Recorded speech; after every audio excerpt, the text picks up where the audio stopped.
A live TV moment, and a political clash no one expected.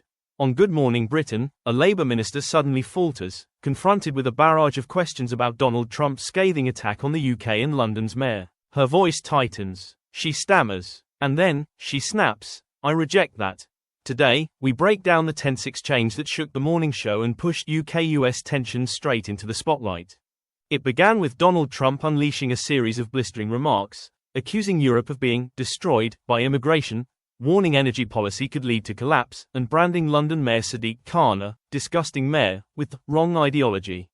So when Culture Secretary Lisa Nandy appeared on GMB just hours later, hosts Susanna Reid and Richard Madeley didn't waste a second. Madeley pressed first, should Prime Minister Keir Starmer stand up to Trump? Should the UK distance itself from the US president?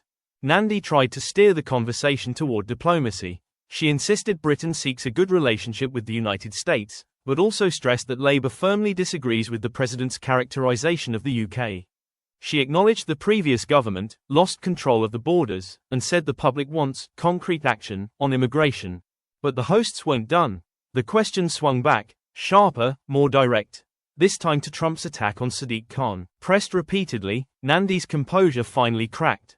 Her voice stumbled as she tried to respond. And then came the flashpoint line. "No. He was not right to say that. I reject." For a moment, the studio fell into the kind of tension that only live television can produce. Nandy defended Khan strongly, calling him a friend, and praising his work uniting London's youth support systems. She pointed out that the government had learned from some of that work themselves. Still, the hosts questioned why Labour hadn't hit back harder. Nandy pushed back again. Starmer, she said, had been crystal clear. Britain respects the US president's right to speak. But it also reserves the right to disagree, strongly. A stumble, a confrontation, and a moment that revealed just how delicate and volatile the UK-US relationship has become. Lisa Nandy walked onto Good Morning Britain expecting a routine interview. Instead, she walked into the centre of an international political storm, forced to defend her party, her Prime Minister, and the Mayor of London, all while under the pressure of live television. One thing is certain. Trump's comments have reignited a debate the government can't avoid, and Labour ministers will face these questions again. Whether they'll be better prepared next time remains to be seen.